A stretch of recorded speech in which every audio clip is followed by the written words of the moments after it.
Hare Ram, Rama Rama, Hare Hare Ram, Hare Ram, Ram Ram, Hare Hare, Hare Krishna, Krishna Hare Hare, Hare Ram, Hare Ram, Ram Ram, Hare Hare, Hare Krishna, Krishna Hare Hare, Hare Ram, Hare Ram, Ram Ram, Hare Hare. Hare Ram, Rama Rama, Hare Hare Ram, Rama Rama, Hare Krishna. Hare Krishna Mataji. Hare Krishna. Hare Krishna. Krishna Mataji. Hare Krishna. Om Ajnanatimirandasya Jnananjana-shalakaya Chakshurunnmilitam Yena Tasmai Shri Guruve Namaha. Namo Om Vishnupadaya Krishna Preshtaya Bhutale Srimade Bhaktivedanta Swamini Namine. Namaste Saraswate Deve Gauravani Pracharine Nirvishesha Shunyavadi Pashadya Deshatarine. Jai Shri Krishna Chaitanya Prabhu Nityananda Shri Advaita Gadadhara Shri Vasadi Gaura Bhakta Vrinda. Hare Krishna Krishna Krishna Hare Hare Hare Rama Rama Rama Hare Hare. ഹരേ കൃഷ്ണ. ഇന്നത്തെ ഉപദേശാമൃതം ക്ലാസ്സിലേക്ക് എല്ലാവർക്കും സ്വാഗതം. Sri Sri Radhagovind temple ISKCON ബാംഗ്ലൂരിന്റെ level 3 class 8ാമത്തെ ശ്ലോകത്തിലെത്തി ഉപദേശാമൃതം. ഇനി 3 ശ്ലോകങ്ങളും കൂടെ ഉള്ളൂ ഉപദേശാമൃതം തീരാനായിട്ട്. അപ്പൊ നമ്മൾ ഇതുവരെ 7 ശ്ലോകങ്ങൾ കഴിഞ്ഞു. ഈ 7 ശ്ലോകങ്ങളും വൈദി സാധനാ ഭക്തിയുടെ കീഴിലായിരുന്നു. അപ്പൊ ഈ 7 ശ്ലോകങ്ങള് നമ്മള് നമ്മുടെ ഭക്തിയുടെ പല ഘട്ടങ്ങളായിട്ട് തിരിച്ചിരുന്നു. അതിൽ ആദ്യത്തെ 3 ശ്ലോകങ്ങൾ ശ്രദ്ധ, പിന്നെ 4, 5, 6 ആ 3 ശ്ലോകങ്ങൾ സാധുസംഗം. പിന്നീട് 7ാമത്തെ ശ്ലോകം ഏതിലൊക്കെ വരും? ഭജനക്രിയ, അനർത്ഥ നിവർത്തി, നിഷ്ഠ, രുചി. ഈ 4 ഘട്ടങ്ങൾ 7ാമത്തെ ശ്ലോകത്തില് വരുന്നതാണ്. അപ്പൊ നമ്മള് ഹരിനാമത്തെ കുറിച്ചാണ് അവിടെ കണ്ടത്. ഇനി 8ാമത്തെ ശ്ലോകം എന്ന് പറയുന്നത് അടുത്ത നിഷ്ഠ കഴിഞ്ഞാൽ അടുത്ത ഏതാണ്? രുചി കഴിഞ്ഞാൽ അടുത്ത ഏതാണ്? ഭക്തിയുടെ 9 ഘട്ടങ്ങളില് രുചി കഴിഞ്ഞാൽ അടുത്തത് ആസക്തി. അപ്പോ 8ാമത്തെ ശ്ലോകം ആസക്തിയാണ്. ആസക്തിയുടെ ആ ഘട്ടമാണ് 8ാമത്തെ ശ്ലോകത്തിൽ വരുന്നത്. അപ്പോ ഈ ശ്ലോകം എല്ലാ നിർദ്ദേശങ്ങളുടെയും ഉപദേശം എന്താണെന്നാണ് നമുക്ക് രൂപഗോസ്വാമി ഈ ഒരു ശ്ലോകത്തിലൂടെ പറഞ്ഞു തരുന്നത്. ഈ ശ്ലോകത്തില് നമ്മൾ കാണാൻ പോകുന്നത് പലതരത്തിലുള്ള ഭക്തരുണ്ട്. നമ്മൾ പറഞ്ഞു ഏതാണ്? വൈദ്യ സാധന ഭക്തി ചെയ്യുന്നവരുണ്ട്, പിന്നെ സാധന ഭക്തി ചെയ്യുന്നവരുണ്ട്, ഭാവഭക്തിയുണ്ട്, പ്രേമഭക്തിയുണ്ട്. അപ്പൊ ഈ സാധനാ ഭക്തിയിൽ തന്നെ 2 തരമുണ്ട്. ഒന്ന് വൈദി സാധനാ ഭക്തി. വൈദി സാധനാ ഭക്തി എന്ന് പറഞ്ഞാൽ എങ്ങനെയാണ് ഭക്തി ചെയ്യുക? നമ്മുടെ ഗുരു നിർദ്ദേശിക്കുന്നു, നിർദ്ദേശപ്രകാരം നിയമങ്ങളൊക്കെ പാലിച്ച്, എന്നാൽ നമുക്കൊരു പ്രത്യേക സ്നേഹമോ അടുപ്പമോ പ്രേമമോ ഒന്നുമില്ല. ഗുരു പറഞ്ഞു തന്നു, അതുകൊണ്ട് ഞാൻ ഭഗവാനാണെന്ന് മനസ്സിലാക്കി നമുക്ക് തന്ന നിർദ്ദേശങ്ങൾ ചെയ്യുന്നു. അതാണ് വൈദി സാധനാ ഭക്തി. അപ്പൊ 1 തൊട്ട് 7 വരെയുള്ള ശ്ലോകങ്ങളെല്ലാം വൈദി സാധനാ ഭക്തിയുടെ കീഴിലുള്ളതാണ്.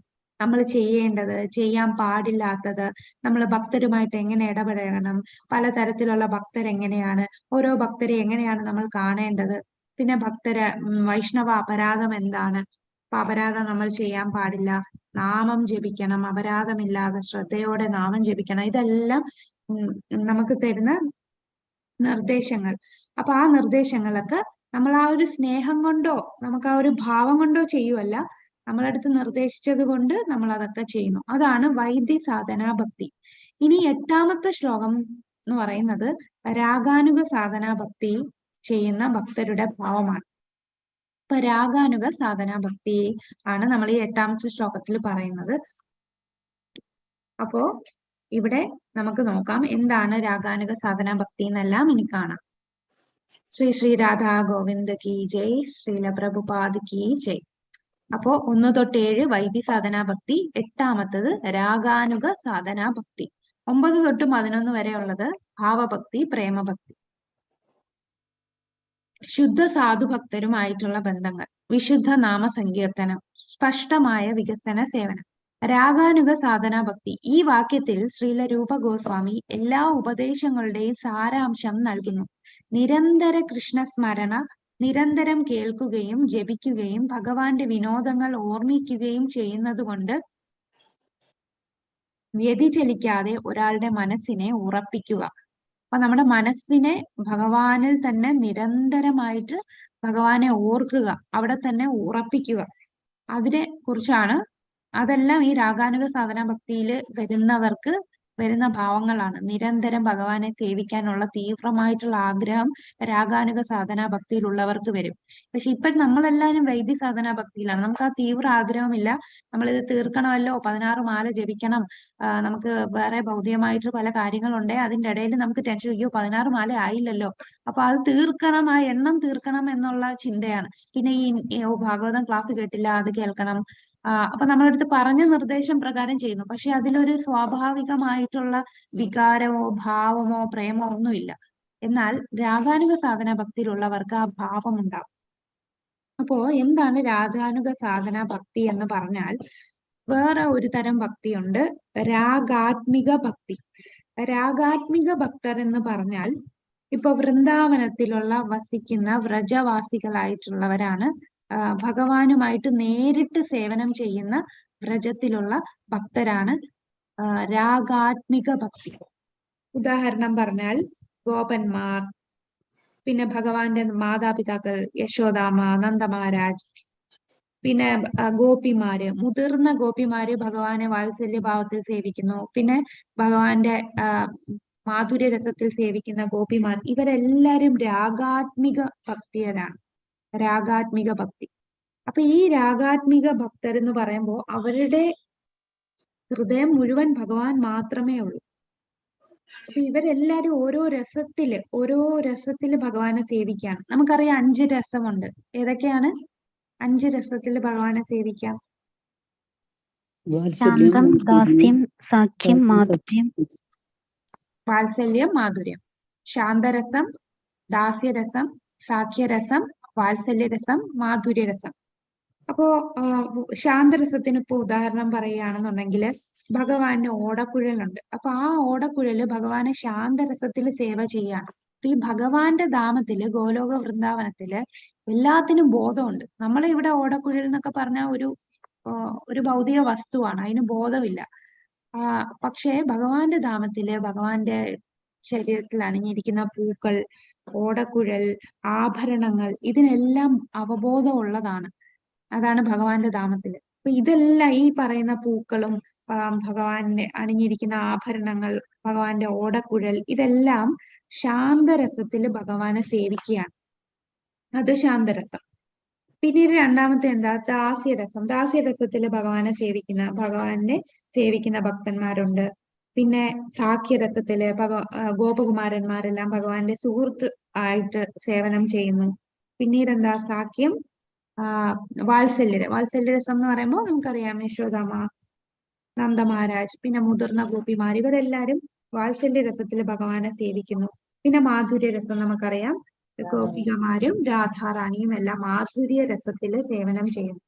അപ്പൊ ഇവരുടെ ഈ വൃന്ദാവനത്തില് ഭഗവാനെ സേവിക്കുന്ന ഈ ഭക്തരെല്ലാം അവരുടെ ആത്മാവ് മുഴുവൻ ഭഗവാനുള്ള പ്രേമമാണ്. അത് അനുരാഗമാണ്. അവർക്കെല്ലാം ഭഗവാനോടുള്ള അനുരാഗമാണ് ഈ പറഞ്ഞ ഭക്തർക്കുള്ളത്. അപ്പൊ ഈ ഭക്തർ, അതായത് വ്രജത്തില് ഭഗവാന്റെ കൂടെ സേവ ചെയ്ത് നേരിട്ട് ഭഗവാന് സേവനം ചെയ്യുന്ന ഈ ഭക്തരെ വിളിക്കുന്നതാണ് രാഗാത്മിക ഭക്തർ. അവരുടെ ആത്മാവ് മുഴുവൻ ഭഗവാനോടുള്ള സേവനമാണ്. അപ്പൊ ആ രാഗാത്മിക ഭക്തരുടെ പാത പിന്തുടരുന്നവരെയാണ് രാഗാനുഗ ഭക്തി എന്ന് പറയുന്നത്, ഭക്തർ എന്ന് പറയുന്നത്. അപ്പൊ രാഗാനുഗ ഭക്തി എന്ന് പറഞ്ഞാൽ ഈ രാഗാത്മിക ഭക്തർ, ഭഗവാനോട് നേരിട്ട് സേവനം ചെയ്യുന്ന, പല രസത്തിലും സേവനം ചെയ്യുന്ന ഈ ഭക്തരില് അവരുടെ പാത പിന്തുടരുന്നതാണ് രാഗാനുഗ ഭക്തി.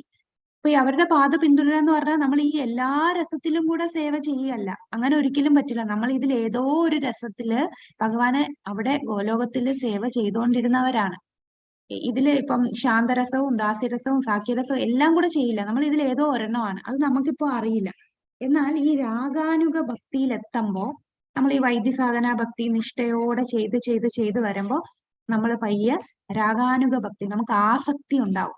ഈ ഭക്തിയുടെ പല ഘട്ടങ്ങളില് നിഷ്ഠ, രുചിയൊക്കെ കഴിഞ്ഞ് നമ്മൾ ആസക്തിയിലെത്തും. ഈ ആസക്തിയിലെത്തുമ്പോൾ നമ്മൾ രാഗാനുഗ ഭക്തിയിലെത്തുകയാണ്. അപ്പൊ ഈ രാഗാനുഗ ഭക്തിയിലെത്തിയാൽ അതിന്റെ സിംറ്റം നമുക്ക് എങ്ങനെ മനസ്സിലാവും ഞാൻ രാഗാനുഗ ഭക്തിയിലായി എന്ന് നമ്മൾ മനസ്സിലാക്കുന്നത്?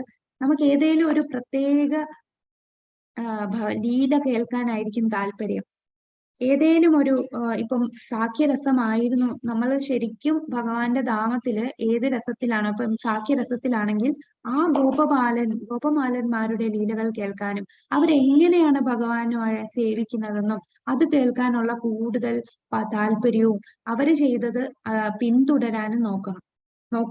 ആ ഒരു അവസ്ഥയാണ് രാഗാനുഗ ഭക്തി. ഇപ്പൊ വാത്സല്യ രസമാണെങ്കിൽ യശോദാമ്മ എങ്ങനെയാണ് ഭഗവാൻ സേവ ചെയ്തത്, യശോദാമ്മ എത്ര മണിക്കാണ് ഭഗവാനെ ഉണർത്തിയത്, ഇതിനെക്കുറിച്ച് കൂടുതൽ കേൾക്കാനും ആ കാര്യങ്ങൾ ഭഗവാന് ചെയ്യാനുമുള്ള അതിയായ ആസക്തി, അത് സ്വാഭാവികമായിട്ട് വരുന്ന സ്നേഹമാണ്. ആ സ്നേഹം സ്വാഭാവികം എന്ന് പറഞ്ഞാൽ അതൊരിക്കലും ഇപ്പൊ ഒരു അമ്മയും കുഞ്ഞും തമ്മിലുള്ള ബന്ധം എന്താണ്, പഠിപ്പിച്ചു കൊടുക്കുമല്ലോ. അമ്മയോട് പറയണം, മോനാണ്, മോന്റെ അടുത്ത് ഇങ്ങനെയൊക്കെ നോക്കണം, അവൻ ഇത്ര മണിക്ക് എണീപ്പിക്കണം, അവന് പാല് കൊടുക്കണം, അവനോട് സ്നേഹം കാണിക്കണം എന്ന് പറഞ്ഞു കൊടുക്കുമല്ലോ. അത് സ്വാഭാവികമായിട്ട് അമ്മയ്ക്ക് മകനോട് വരുന്ന സ്നേഹമാണ്. അതേപോലെ രാഗാനുഗ ഭക്തിയിൽ വരുമ്പോൾ സ്വാഭാവികമായിട്ടും ആ സ്നേഹം ഉണരും. അപ്പൊ ആ ആസക്തിയോടുള്ള രാഗാനുഗ ഭക്തരെ കുറിച്ച് നമ്മൾ ഈ ശ്ലോകത്തിൽ പറയാം.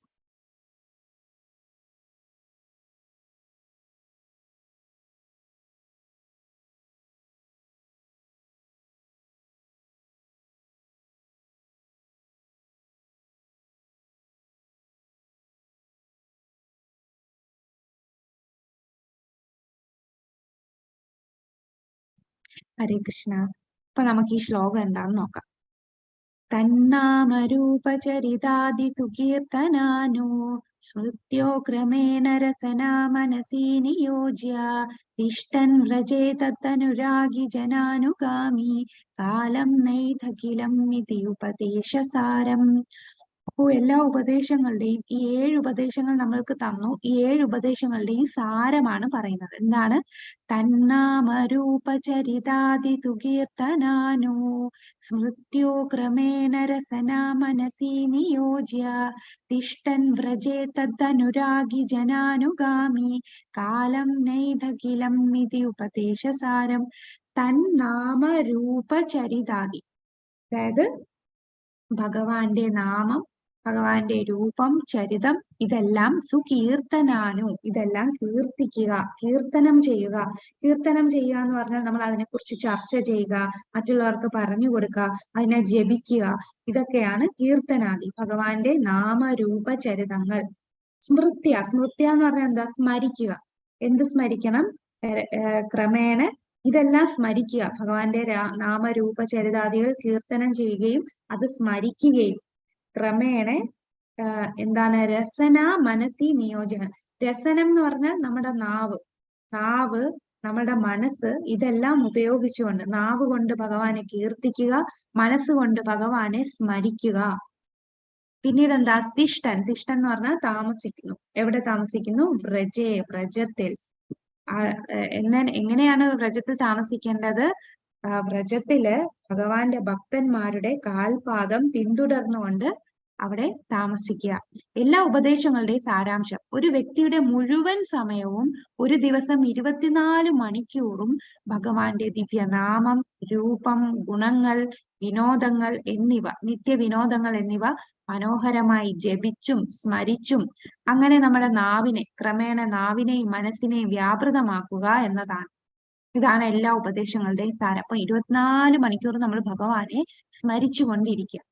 ഈ രീതിയിൽ ഒരാൾ വ്രജത്തിൽ, ധാമത്തിൽ വസിക്കുകയും ഭക്തരുടെ മാർഗനിർദ്ദേശങ്ങൾ പ്രകാരം കൃഷ്ണനെ സേവിക്കുകയും വേണം. അപ്പം നമ്മള് മനസ്സും നാവും സദാസമയം ഭഗവാന്റെ നാമം, രൂപഗുണ ആദികൾ, ഭഗവാന്റെ നാമം, ഭഗവാന്റെ രൂപം, ഗുണങ്ങൾ, വിനോദങ്ങൾ, ഇതേക്കുറിച്ച് കീർത്തിക്കുകയും നാവ് കൊണ്ട് കീർത്തിക്കുകയും മനസ്സിൽ അത് സ്മരിക്കുകയും ചെയ്യുക.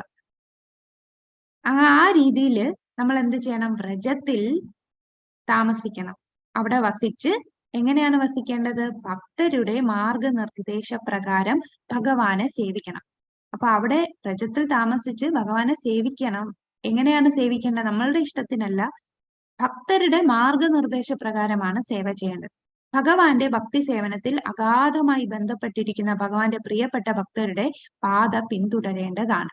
അപ്പൊ ഭക്തരുടെ ആ അത്രയും ഭഗവാന്റെ ആ ആത്മാവ് മുഴുവൻ ഭഗവാന് സമർപ്പിച്ച് ആ ഭക്തരുടെ പാത പിന്തുടരേണ്ടതാണ്.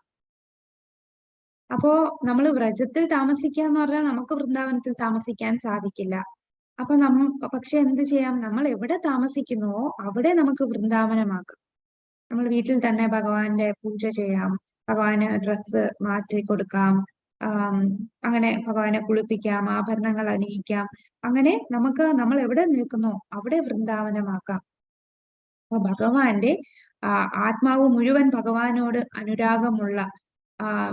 അനുരാഗമുള്ളവരേതാ? ചിലപ്പോൾ ശാന്തരസത്തിലുള്ള ഇതായിരിക്കും, ഉദാഹരണം ഓടക്കുഴൽ, അല്ലെങ്കിൽ ദാസ്യരസത്തിലുള്ള ഭക്തര്, പിന്നെ സാഖ്യരസത്തിലുള്ള ഭഗവാന്റെ സുഹൃത്തുക്കൾ, യശോദാമ, നന്ദ മഹാരാജ് പോലെ വാത്സല്യ രസത്തില്, അല്ലെ ഗോപിമാർ, ഇതിലേതേലും ഒരു രസത്തില് ഉള്ള ആ ഭക്തരുടെ പാത പിന്തുടരുക.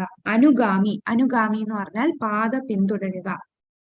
അതായത് രാഗാത്മിക ഭക്തരുടെ പാത പിന്തുടരുക. ആരുടെ പാതയാണ് പിന്തുടരേണ്ടത്? ഭക്തി സേവനത്തിൽ അഗാധമായി ബന്ധപ്പെട്ടിരിക്കുന്ന ഭഗവാന്റെ പ്രിയപ്പെട്ട ഭക്തർ, രാഗാത്മിക ഭക്തർ, അവരുടെ പാത പിന്തുടരുക. അങ്ങനെ നമ്മളുടെ കാലം മുഴുവൻ കഴിപ്പിക്കുക. 24 മണിക്കൂറും ഭഗവാന്റെ സേവനത്തിൽ മുഴുകിയിരിക്കുക. അതാണ് ഇതിന്റെ സാരാംശം. അപ്പൊ എല്ലാ നിർദ്ദേശങ്ങളുടെയും പിന്നിലുള്ള ഉദ്ദേശമാണ് ഈ ഒരു ശ്ലോകത്തിൽ പറയുന്നത്. അപ്പോ ഇവിടെ പറയുന്നു, മനസ്സിനെ എപ്പോഴും ഭഗവാനെ സ്മരിപ്പിക്കണം, ഭഗവാനെ കുറിച്ച് ചിന്തിപ്പിക്കണം. അപ്പൊ മനസ്സിനെ നിയന്ത്രിക്കണം. അപ്പൊ ഈ മനസ്സെന്ന് പറഞ്ഞാൽ എന്താ? നമ്മൾ ഭഗവത്ഗീതയിൽ പഠിച്ചു, മനസ്സ് എങ്ങനെയാണ്? ശത്രുവാണ്, മിത്രവുമാണ്. ഭക്തിയിലേക്കും കൊണ്ടുപോകും, എന്നാൽ ഭൗതികതയിലേക്കും കൊണ്ടുപോകും. ഇപ്പൊ നമ്മള് കുറച്ച് ഭക്തിയിലും കൂടുതൽ സമയം ഭൗതികതയിലും നിൽക്കുകയാണ്. അങ്ങനെയാണ് മനസ്സ്. അപ്പം എപ്പോ നമ്മളെ ഭഗവാനിലോട്ട് അടുപ്പിക്കുന്നോ അപ്പൊ മനസ്സ് നമ്മളുടെ സുഹൃത്താണ്. അതിൽ നിന്നും ഭഗവാനെ മറക്കുന്ന ആ അവസ്ഥയിലെല്ലാം നമ്മുടെ മനസ്സ് ശത്രുവാണ്. നമ്മൾ പോലും അറിയത്തില്ല നമ്മുടെ ശത്രുവാണ് മനസ്സെന്ന് നമ്മൾ അറിയത്തില്ല. എന്തുകൊണ്ടെന്നാൽ ഈ മനസ്സ് നമ്മൾ പല രീതിയിൽ, ഇപ്പം രാവിലെ മംഗലാരതിക്ക് എണീക്കാനാണെങ്കിൽ തന്നെ ഇന്ന് ഭയങ്കര തണുപ്പല്ലേ, ഇനി രാവിലെ എണീറ്റ് കുളിച്ചാല് പനി വന്നാലോ, പിന്നെ നമുക്ക് നാമം ജപിക്കാൻ പറ്റുമോ, നാളെ സേവ ചെയ്യാൻ പറ്റുമോ, അപ്പോ നമുക്ക് സേവ ചെയ്യാൻ ആരോഗ്യം വേണ്ടേ, ഇങ്ങനെയൊക്കെ പറഞ്ഞ് മനസ്സ് നമ്മൾ വിചാരിക്കും ശരിയാണല്ലോ. അങ്ങനെ മനസ്സ് നമ്മളെ തന്ത്രപൂർവമാണ് നമ്മളെ പറ്റിക്കുന്നത്. അങ്ങനെ നമ്മളെ ശത്രുവായി മാറും. അപ്പൊ നമ്മുടെ എന്ത് ചെയ്യണം ഈ മനസ്സിനെ നിയന്ത്രിക്കാൻ? അത് നമ്മൾ ഒരു ഉദാഹരണം ഭഗവത്ഗീത പഠിച്ചപ്പോ കണ്ടു. 5 കുതിരകൾ, ആ കുതിരകളെ കെട്ടിയിരിക്കുന്ന കയറ്, പിന്നെ ആ കയറിനെ പിടിച്ചിരിക്കുന്ന കുതിരക്കാരൻ, അതിന്റെ അപ്പുറമാണ് തേരില് യാത്ര ചെയ്യുന്ന ഒരു വ്യക്തി. ഇതെന്താണ്? ഈ 5 ഇന്ദ്രിയങ്ങൾ എന്താണ്? അല്ല, 5 കുതിരകൾ എന്താണ്? എന്തിനെയാണ് ഉദ്ദേശിക്കുന്നത്? 5 കുതിരകൾ, 5 ഇന്ദ്രിയങ്ങൾ. കയറെന്താണ്? മനസ്സ്. കയറാണ് മനസ്സ്. ആ കയറിനെ പിടിച്ചിരിക്കുന്ന കുതിരക്കാരൻ ആരാണ്? അതാണ് ബുദ്ധി. നമ്മുടെ ബുദ്ധി എന്ന് പറയുന്നത് ഈ കയറിനെ നിയന്ത്രിക്കുന്നവനാണ് ബുദ്ധി. ഇനി ആ യാത്ര ചെയ്യുന്ന വ്യക്തി ആരാണ്? ഈ തേരിലിരുന്ന് യാത്ര ചെയ്യുന്ന ആരാണ്? ആത്മാവ്. അപ്പൊ ആത്മാവ് എവിടെ പോവും? ഈ കുതിരക്കാരൻ നിയന്ത്രിക്കുന്നിടത്ത് കൊണ്ടുപോകണം. അപ്പൊ ആ കുതിരക്കാരൻ എന്ന് പറയുന്നത് നമ്മുടെ ബുദ്ധിയാണ്. അപ്പൊ ഈ ബുദ്ധിയെ നമ്മൾ വികസിപ്പിക്കണം. ബുദ്ധി വികസിപ്പിച്ച് ഈ കയറിനെ ബുദ്ധി കൊണ്ട് നിയന്ത്രിക്കണം. അതായത് മനസ്സിനെ ബുദ്ധി കൊണ്ട് നിയന്ത്രിച്ചാൽ മാത്രമേ നമുക്ക് ആത്മാവിനെ കറക്റ്റ് സ്ഥലത്ത് കൊണ്ടെത്തിക്കാൻ പറ്റൂ. ഇല്ല എന്നുണ്ടെങ്കിൽ ഇപ്പം കുതിര എങ്ങോട്ട് പോകുന്നോ അത് മനസ്സ് അങ്ങോട്ട് പോകും. അപ്പൊ മനസ്സ് പോകുന്നിടത്ത് കുതിരക്കാരൻ കയറിനെ നിയന്ത്രിക്കാതെ കുതിര പോകുന്നിടത്തോട്ട് പോയാലാ അതാണ് നമ്മളെ ശത്രുവാക്കുന്നത്. ഈ മനസ്സ് ശത്രുവാവുന്നത് എപ്പോഴാണോ ബുദ്ധി മനസ്സ് പറയുന്നത് കേൾക്കുന്നത്. മനസ്സ് എങ്ങോട്ട് പോകുന്നോ അങ്ങോട്ട് ബുദ്ധിയും പോകും. അപ്പൊ മനസ്സ് പറയുന്ന കാര്യങ്ങൾ പ്ലാൻ ചെയ്യാനാണ് ബുദ്ധി ഉപയോഗിക്കുക എന്നുണ്ടെങ്കിൽ മനസ്സ് നമ്മുടെ ശത്രുവാണ്. എന്നാൽ ഈ ബുദ്ധി മനസ്സിനെ കേൾക്കാതെ, മനസ്സിന് ശരിക്കും എന്താണ് നമ്മുടെ ഭക്തി സിദ്ധാന്ത സരസ്വതി താക്കൂർ പറയുന്നുണ്ട്, നമ്മൾ രാവിലെ എണീക്കുമ്പോ തന്നെ 100 വട്ടം മനസ്സിന് ചെരുപ്പ് കൊണ്ട് അടിക്കണം എന്ന് പറയും. അതുപോലാണ് മനസ്സ് നമ്മളെ പലയിടത്തും വഴി തെറ്റിച്ചു കൊണ്ടുപോകും. അപ്പൊ അങ്ങനെ ഉള്ളത് കൊണ്ട് ബുദ്ധി നമ്മൾ വികസിപ്പിക്കണം. എങ്ങനെ നമ്മളെ ബുദ്ധി വികസിപ്പിക്കാൻ കഴിയുക? നമ്മുടെ ബുദ്ധി നേരെയാക്കാൻ എന്ത് ചെയ്യണം? അതിനാണ് നമ്മളെ ഭഗവാനെ കുറിച്ച് മനസ്സിലാക്കി ശാസ്ത്രങ്ങൾ വ്യക്തമായി പഠിക്കുക. ശാസ്ത്രങ്ങൾ പഠിച്ചാൽ മാത്രമേ, ഇതുപോലെ ഗ്രന്ഥങ്ങൾ വായിച്ച് മനസ്സിലാക്കിയാലേ നമ്മളെ ബുദ്ധിക്ക് ശരിയും തെറ്റും മനസ്സിലാവുകയുള്ളൂ. അല്ലെങ്കിൽ ബുദ്ധി മനസ്സ് പറയുന്നതിന്റെ കൂടെ പോകും. അപ്പൊ ശാസ്ത്രങ്ങൾ പഠിച്ച് ബുദ്ധിയെ നമ്മള് നല്ല സ്ട്രോങ് ആക്കിയാൽ മനസ്സിനെ പറഞ്ഞെടുത്ത് നമുക്ക് നിയന്ത്രിക്കാൻ പറ്റും. അപ്പൊ നമ്മളെ മനസ്സിനെ നിയന്ത്രിക്കണം, മനസ്സിനെ നമ്മളുടെ സുഹൃത്താക്കി മാറ്റണം. അതിനു വേണ്ടി ബുദ്ധി കൊണ്ട് മനസ്സിനെ അനുസരിപ്പിക്കണം. അപ്പം എങ്ങനെയാണ് ബുദ്ധി ഷാർപ്പൻ ചെയ്യാന്ന് പറഞ്ഞാൽ, എപ്പോഴും നമ്മൾ മനസ്സിന് ഒരു ജോലി കൊടുത്തോണ്ടിരിക്കണം. ഏത് ജോലി? ഭഗവത് സേവനം കൊടുത്തോണ്ടിരിക്കണം. അപ്പൊ വെറുതെ ഇരിക്കുമ്പോഴാണ് ഈ മനസ്സ് പല പല സ്ഥലങ്ങളിലോട്ട് ഇങ്ങനെ യാത്ര ചെയ്തുകൊണ്ടിരിക്കുന്നത്. ഇപ്പൊ നമ്മൾ ശാസ്ത്രങ്ങളൊന്നും പഠിക്കാതെ ബുദ്ധിയെ നമ്മൾ വികസിപ്പിച്ചില്ല എന്നുണ്ടെങ്കിൽ നമുക്കറിയില്ല ശരിയും തെറ്റും എന്താന്ന് വേണ്ടതെന്ത് വേണ്ടാത്തതെന്നുള്ള വേർതിരിവ്, വിവേക ബുദ്ധി ഇല്ലാതായിപ്പോ. ഈ ബുദ്ധി എന്ന് പറഞ്ഞാൽ ഈ സയന്റിസ്റ്റുകൾ ഓരോന്നും കണ്ടുപിടിക്കുന്ന ആ ബുദ്ധിയല്ല, വിവേക ബുദ്ധി, ശരിയും തെറ്റും വേർതിരിച്ചറിയാനുള്ള ബുദ്ധി. ആ ബുദ്ധി നമുക്ക് ശാസ്ത്രങ്ങളിൽ കൂടെ ലഭിക്കുകയുള്ളൂ. അല്ലാതെ ഭൗതികമായിട്ടുള്ള ബുക്കുകളൊക്കെ വായിച്ചാൽ നമ്മള് ഭൗതികതയിൽ കിടക്കത്തേ ഉള്ളൂ. ഈ ജനന മരണ ചക്രത്തിൽ നിന്ന് രക്ഷിക്കാൻ ഈ പുസ്തകങ്ങളൊന്നും നമ്മളെ സഹായിക്കില്ല. നമ്മളെ സഹായിക്കുന്നത് ശാസ്ത്രങ്ങൾ മാത്രം. അത് നമ്മളെ പറഞ്ഞു തരും നമ്മുടെ ഈ മനുഷ്യ ജന്മത്തിന്റെ പ്രയോജനവും എന്താണ് നമ്മൾ ഈ ജന്മത്തിൽ ചെയ്യേണ്ടതും നമ്മളുടെ എല്ലാവരുടെ ഉദ്ദേശം എന്താണെന്നും എല്ലാം മനസ്സിലാക്കണമെങ്കിൽ ശാസ്ത്രങ്ങൾ വായിച്ച് നമ്മളെ ബുദ്ധിയെ നല്ല ശക്തിപ്പെടുത്തണം. അപ്പൊ ബുദ്ധിക്ക് അറിയാം ഈ മനസ്സ് ഈ ചെയ്യുന്ന ശരിയല്ല, തിരിച്ച് ഇനി കൊണ്ടുവരാനായിട്ട് ബുദ്ധിക്ക് പറ്റും. അപ്പൊ എന്ത് ചെയ്യും ബുദ്ധി കൊണ്ട്? നമ്മൾ ഈ മനസ്സിനെ വെറുതെ ഇരുന്നാലാണ് മനസ്സ്, idle mind is devils workshop എന്ന് പറയല്ലേ, അതുപോലെ വെറുതെ ഇരിക്കുമ്പോഴാണ് ഓരോ അനാവശ്യ ചിന്തകളൊക്കെ പല പല കാര്യങ്ങൾ ചെയ്യണമെന്നൊക്കെ തോന്നി മനസ്സങ്ങ് പോവും. അപ്പോ എന്ത് ചെയ്യണം? ഈ മനസ്സിനെ ആ മനസ്സിനെ എപ്പോഴും ഓരോ ജോലി, ഭഗവത് സേവനം. അതുകൊണ്ടാണ് കഴിഞ്ഞ ക്ലാസ്സിൽ നമ്മൾ പറഞ്ഞു ഒരു സേവയുണ്ട്, സേവ ചെയ്യുക. അപ്പൊ സേവ ചെയ്യുക എന്ന് പറയുമ്പോൾ നമ്മളെ മനസ്സ് അതിൽ എൻഗേജ്ഡ് ആയിരിക്കും. ആ സമയത്ത് അപ്പം ഭഗവാനെ കുറിച്ച് ചിന്തിക്കുകയാണ്. മനസ്സിന് വേറെ ഒന്നും ചിന്തിക്കാൻ സമയം കൊടുക്കരുത്. അതാണ് ഭഗവത് സേവനം. അപ്പൊ ഇവിടെ എന്താ? 24 മണിക്കൂറും ഭഗവാനെ ചിന്തിച്ച് ഭഗവാനെ സേവനം ചെയ്ത് ഭക്തരുടെ കാൽപാദം പിന്തുടരുന്നതാണ്. അതാണ് എല്ലാ നിർദ്ദേശങ്ങളുടെ ഉപദേശമെന്ന് നമുക്ക് രൂപഗോസ്വാമി പറയുന്നു. അപ്പൊ അതിനു വേണ്ടി മെയിൻ ആയിട്ട് നമ്മളുടെ മനസ്സിനെ നിയന്ത്രിക്കണം. മനസ്സിനെ എങ്ങനെ നിയന്ത്രിക്കാം? കേൾവി മുതൽ പൂർണ്ണത വരെയുള്ള, അതായത് വരെയുള്ള 5 ഘട്ടങ്ങൾ. മനസ്സ് എന്തിന് പരിശീലിക്കണം, എങ്ങനെ പരിശീലിപ്പിക്കണം നമ്മളിപ്പോ പറഞ്ഞു. മനസ്സല്ലെങ്കിൽ നമ്മളെ നേരെ കുഴിയിലേക്ക് ചാടിക്കും. അപ്പൊ എങ്ങനെ മനസ്സിനെ പരിശീലിപ്പിക്കാം? നമ്മുടെ ബുദ്ധിയെ ശക്തിപ്പെടുത്തി മനസ്സിനെപ്പോഴും ഭഗവാന്റെ സേവനം ചെയ്യാനായിട്ട് ഓരോ അവസരം കൊടുക്കുക. നമ്മൾ നാമം ജപിക്കുക, ഗ്രന്ഥങ്ങൾ വായിക്കുക, ഭഗവത് സേവനങ്ങൾ, മറ്റുള്ള സേവനങ്ങളൊക്കെ ഉണ്ടെങ്കിൽ അതൊക്കെ ചെയ്യുക. അപ്പൊ മനസ്സിന് വേറെ വഴിയിലേക്ക് പോകാൻ അവസരം കൊടുക്കാതിരിക്കുക. അപ്പൊ എന്താണ് നമ്മുടെ മനസ്സിന് ഇങ്ങനെ പല പല കാര്യങ്ങൾ? ഇപ്പൊ നമ്മൾ ഉറങ്ങുമ്പോൾ തന്നെ നമ്മൾ ഒരു ബന്ധമില്ലാത്ത പല കാര്യങ്ങളാണ് സ്വപ്നത്തിൽ വരുന്നത്. നമ്മൾ തന്നെ ചിന്തിക്കും, ഇത് എന്തൊക്കെ സ്വപ്നമാണ് കണ്ടത്, ഒരു ബന്ധമില്ലല്ലോ, ഇതൊക്കെ എന്താണെന്ന് നമുക്ക് പോലും തോന്നും. അപ്പൊ എന്തുകൊണ്ടാണ് ഈ മനസ്സ് ഇങ്ങനെ യാത്ര ചെയ്തുകൊണ്ടിരിക്കുന്നത്? കാരണം ഈ മനസ്സ് ഈ ജന്മത്തിലുള്ളത് മാത്രമല്ല. നമ്മുടെ ഈ മനസ്സെന്ന് പറഞ്ഞാൽ ജന്മാന്തരം മുൻ ജന്മത്തിലെല്ലാം ചെയ്ത പ്രവൃത്തിയുടെ ബോധം ഈ മനസ്സിലുണ്ട്, ഈ ജന്മത്തിൽ മാത്രമല്ല. കാരണം നമുക്കറിയാം മരണ സമയത്ത് നമുക്ക് 2 ശരീരമുണ്ട്. ഏതൊക്കെയാണ്? നമുക്ക് സ്ഥൂല ശരീരം, സൂക്ഷ്മ ശരീരം. സ്ഥൂല ശരീരം നമ്മൾ മരിച്ചു കഴിയുമ്പോൾ ഈ സ്ഥൂല ശരീരം നമ്മൾ കത്തിച്ചു കളയുന്നു. എന്നാൽ നമ്മുടെ ആത്മാവ് വെളിയിൽ പോകുമ്പോൾ ആത്മാവിനെ കവർ ചെയ്തുകൊണ്ട്, പൊതിഞ്ഞുകൊണ്ട് ഈ ബുദ്ധി, ഈ മനസ്സ്, ബുദ്ധി, മിഥ്യാഹങ്കാരം, ഈ 3 നമ്മുടെ ഈ ആത്മാവിന്റെ കൂടെ വരുന്നുണ്ട്. അപ്പൊ ആ ജന്മത്തിൽ നമ്മൾ ചെയ്ത പ്രവർത്തികളുടെ വാസന ഈ ആത്മാവിന്റെ കൂടെ വരികയാണ്. അപ്പൊ അതെന്താണോ ആ വാസന, ചെയ്ത കർമ്മവും ആ സമയത്തുള്ള ആഗ്രഹവും അനുസരിച്ച് മരണസമയത്ത് നമുക്കറിയാം യം വാപി സ്മരൻ ഭാവം ആ ശ്ലോകത്തിൽ പറയുന്നുണ്ട്. അവസാനം നമ്മൾ എന്ത് സ്മരിക്കുന്നോ, എന്താണോ ശരീരം വെടിയുമ്പോൾ നമ്മളുടെ സ്മരണയിലുള്ളത് അതായിരിക്കും അടുത്ത ജന്മത്തിൽ കിട്ടുക. അപ്പൊ ആ ജന്മത്തില് നമ്മുടെ ആ മനസ്സും ആ മനസ്സിന്റെ പല ബോധം, ആ പ്രവൃത്തിയുടെ ബോധമെല്ലാം മനസ്സിൽ കൂടി വന്ന് അടുത്ത ശരീരത്തിന് ആ ചിന്താഗതിയുള്ള ഒരു യോനിയിലേക്ക് കയറുകയാണ് ചെയ്യുന്നത്. അപ്പൊ ആ കഴിഞ്ഞ ജന്മത്തിലുള്ള വാസനയും ഈ മനസ്സിലുണ്ട്. അതുകൊണ്ടാണ് നമുക്കറിയാത്ത പല കാര്യങ്ങളും ഈ ചിന്തയിൽ വരുന്നത്. ഇതിനൊരു ഉദാഹരണം പറയുന്നത് ഞാൻ കഴിഞ്ഞ ക്ലാസ്സിലും പറയുന്നുണ്ട്. അതായത് ഒരു സിനിമാ നടി വലിയ പണക്കാരിയാണ്, നല്ല ഫേമസ് ആണ്, അവർക്ക് ഒന്നിന്റെയും കുറവില്ല. പക്ഷെ അവരൊരു വിദേശ രാജ്യത്ത് പോയി കടയിൽ പോയി സാധനം വാങ്ങിച്ചപ്പോ ഒരു പേന മോഷ്ടിച്ചു. അവർക്ക് ആ ഒരു പേന മോഷ്ടിക്കേണ്ട ഒരു ആവശ്യമില്ല. പിന്നെ എന്നാ അവരെ പിടിക്കപ്പെട്ടു.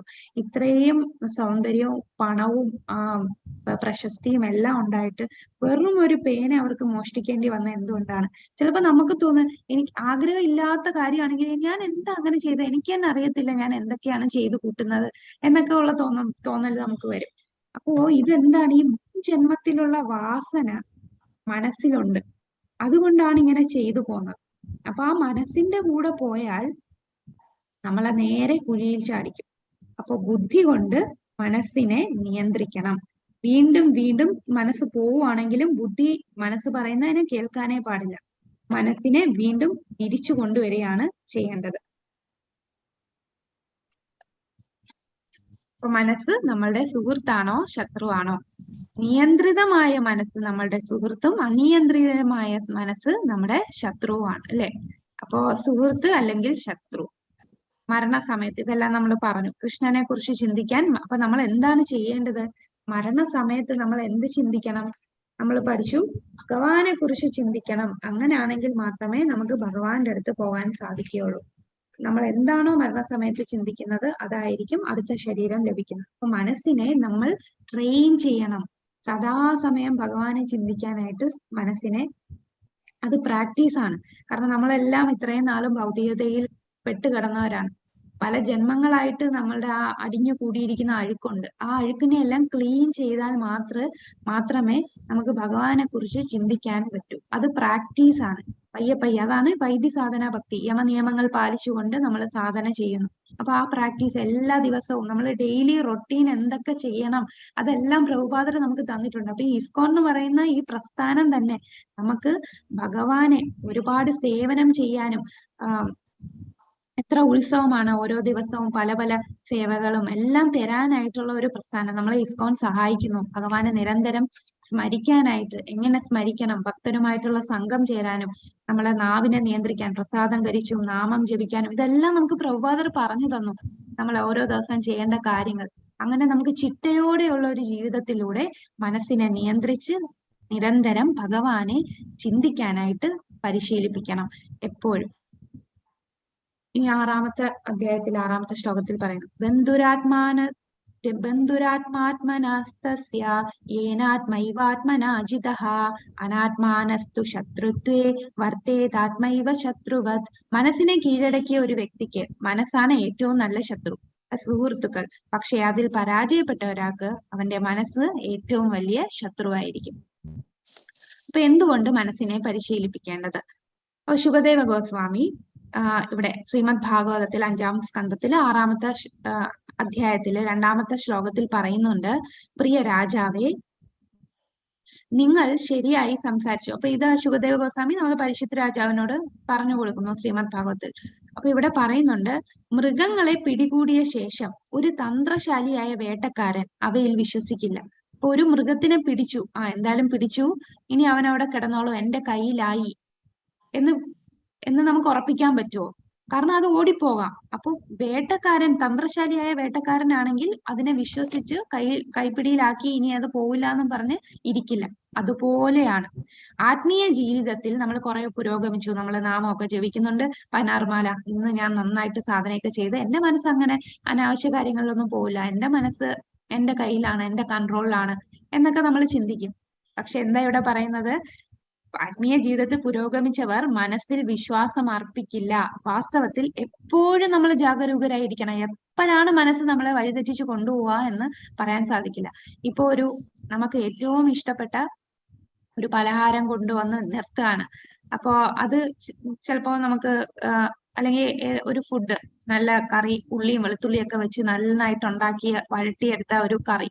അപ്പൊ ആ കറി നമുക്ക് കഴിച്ചുകൂടാ. പക്ഷെ മനസ്സ് അങ്ങോട്ട് എപ്പോഴാണ് വീത ഇന്നൊരു ദിവസം കഴിക്കാം, നാളെ മുതൽ ശരിയാക്കാം, നാമം ജപിക്കുന്നതല്ലേ അതൊക്കെ മാറിക്കോളും. അപ്പൊ നമ്മൾ കഴിഞ്ഞ ദിവസം പറഞ്ഞു നാമം ജപിക്കുക എന്ന് പറഞ്ഞാൽ അതും ഒരു അപരാധമാണല്ലേ.